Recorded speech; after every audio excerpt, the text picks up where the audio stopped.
chorro. ¿Qué? Este chamo de Amazon. Ah, que me está contando. Sí.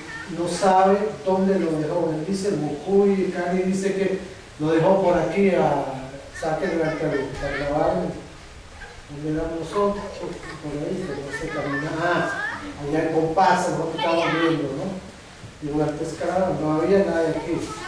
Entonces él dice que lo puso en su bolso aquí. ¿Cómo va a recordar que está arrastrado de borracho? Lo dejó por ahí cerca de casa de Sanelá. Pensó que era aquí. El día siguiente, 3 días, ¿cómo voy a encontrar esa onda? No lo sabemos. Vale, eso para hacerlo así casi los papás y lo agarren así.